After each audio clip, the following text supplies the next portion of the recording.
front of Congress, U.S. Congress, after some of the mass killings. Oh, by the way, there was a mass killing in Texas, 20 people. It was pretty good.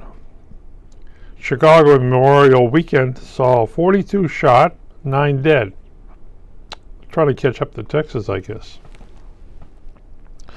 But anybody that goes in there and uses assault weapon, 5.56 millimeters, against children, let me put it this way. It's called splatter. It rips them apart. So one of the commentators on PBS NewsHour said that, they should show all those people, all those children, that how the bullets tore them apart. Yeah, and what will that do? Pass gun laws? Ban assault weapons? Right? Reduce the mass amount of that thing? Well, when you happen to have people that can walk into a gun shop and grab an assault weapon off the shelf because there's laws are so lax in their state. Not in Illinois it isn't, but in other states, and then pick up a whole bunch of ammunition. Well, 99% of the people out there won't do it, won't do mass shootings. It's that 1% you got to look out for. It's kind of like looking at the deaths on the highways. In 2021, there were 42,000 people killed on highways in this country. Wow. I wonder how many of them were suicides. Like the guy who runs into a tree. I like that one. The guy runs into a tree, and there isn't another tree for 10 miles on the roadway. Trees kind of like track cars, I guess. But there is something called red flagging. And it's supposed to prevent people from committing suicide. They go out and buy a gun and go bang. That's very expensive to go out and spend $500 or $1,000 for a pistol and go bang. But I guess they don't want to hang themselves. Or, as a summary thing of these people are committing mass suicide, and which is awful. Well, of course, you got the guy who gets caught killing a lot of people, and say, well, what are you going to do with it? Well, since he murdered somebody in New York City or New York State, he's going to get life. Yeah. 3 meals a day in a little warm cell. But the red flag would have stopped them. Maybe. What the red flag is going to turn out to be is the police chief of a town who says citizens should not be armed will go in there and systematically red flag people and then take away all their guns. See, we're going to have a peaceful city here. Of course, police officers can red flag anybody they want. Your pastor can red flag you if your wife doesn't do it first, or your husband doesn't do it first. Who will be red flagged? Everybody who's ever served in the U.S. military service can be red flagged. Why? Because they served in the U.S. military service, and they may have post effects. And since they got guns, they're very dangerous. So that's a good way to get a thing. Boy, I wonder if Adolf Hitler did that. Red flag everybody.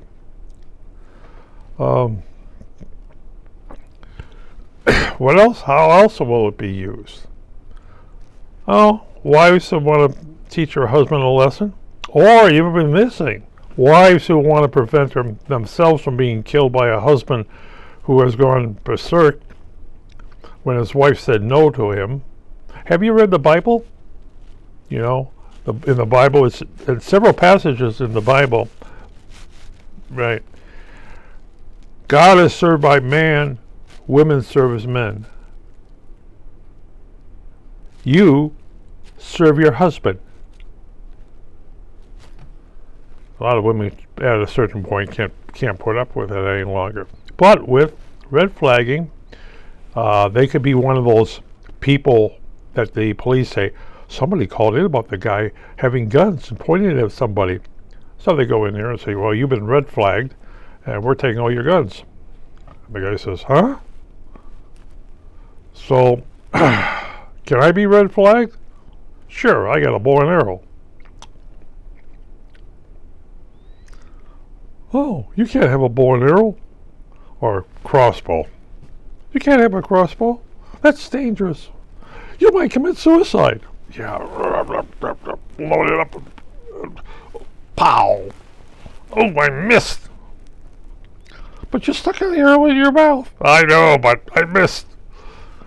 Longbow. Try to commit suicide with a longbow and see what happens. But, again, the commentary in PBS NewsHour said that most of the people that commit suicide in this country do it with firearms. They go and spend $1,000 for a firearm and blow their brains out, which is pretty disturbing. Or they commit mass murder. They go kill their wives or their past case, grandmother, and they go kill a bunch of children, and they commit suicide. There was a case long ago, decades ago, about a woman, firearm, walked into school and killed a bunch of people, like children, and then barricaded herself in the thing. And I think she called her mother or father about what she did. And I wasn't there to listen to the conversation. But the police wanted her to turn her gun in, come out with your hands up, and all the other stuff. She called her parents and blew her brains out. Oh, okay. Okay. Maybe a psychiatrist wonders. Psychiatrists have a field day with these people who go out and murder other people. But they're going to red flag it.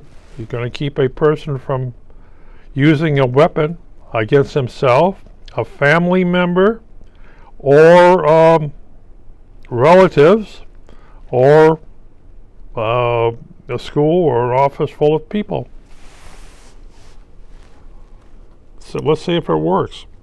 Let's see how many people in the past been in the military are red flagged. Yeah, because they were in the military. And oh yeah, it's a good way of disarming people. Of course, they can always fire back after the politician. You signed it into law. Now you have to weather the storm. But I think about Ted Cruz in Texas. He should have said something against or for waiting period. Put the level on all firearms up to 21. I had to wait till I was 21. What did I buy? See, I think I had a Daisy air gun, but I think I went out and bought a rifle. Or was it kind of a long time ago? I know I had a shotgun for skeet. Yeah, but that was nice for a few times, but it hurt my ears. Even with my mitts on, it hurts my ears. Yeah, now I go out with people and shoot with them. I rent a gun at the pistol range, and then I turn it in. Otherwise, I still get a ringing in my ears after I'm doing, even with cotton in my ears and the mufflers on. I get that. But I can remember the guy who was a sniper in Iraq. He was sitting at a rifle range, and somebody went in there and shot him, and guy's deranged. Maybe that will also prevent people who you think should not be at a rifle or pistol range for being at a rifle or pistol range. If anybody they red flag, they actually put so somebody at a gun shop or a rifle or pistol range can look up a name to somebody who has been red flagged, so they don't have that. Now in Illinois, everyone who you need a FOID card before you can have a firearm or even a bullet. That's right. If you don't have a FOID card, you can't have a bullet. So, but they everybody in the state of Illinois who has a FOID card has been cleared with the state police. And I don't see those people going out there and committing suicide or trying to rob a bank or everything else, because they're checked with that thing. There's a waiting period, but the state police also checks with the FBI if there's any warrants for them. Anybody out there, and the state police looks for warrants or people who shouldn't even apply. Anyone who buys a gun, there's a 3-day waiting period. I'm locally, so I have to come in here and buy it locally. If I buy it 50 miles away, there's a question. Why am I here? Why am I buying from you, not up there? Of course, they could always sit there and call the local gun shop and say, hey, we got this guy down here buying here when he's up there. Do you have him on record for anything? Gun shops usually cooperate with each other, not always with the police department, but usually with the other gun shops. And it's not unusual if you have a gun shop in a town that one of the co-owners of that is a police officer. It's one of those things. It's to make sure that your clientele do not have outstanding warrants against them. You buy a gun, they just simply check with the other police departments to find out if you got a warrants against you, like a red flag. And it's one of those things. Well, you can't do this. ACLU, there was a lot of, I knew somebody who was a gun dealer, and he would talk to other gun shops, making sure the gun he just sold somebody, the guy isn't going out around the state and buying a whole bunch of these. And he would call them, and there's a 3-day waiting period, so you could call them. And if he bounces, then you deny him the right to buy a firearm. Return his money. And make sure that you also, on gun shops, there are always at least 2 people in that gun shop.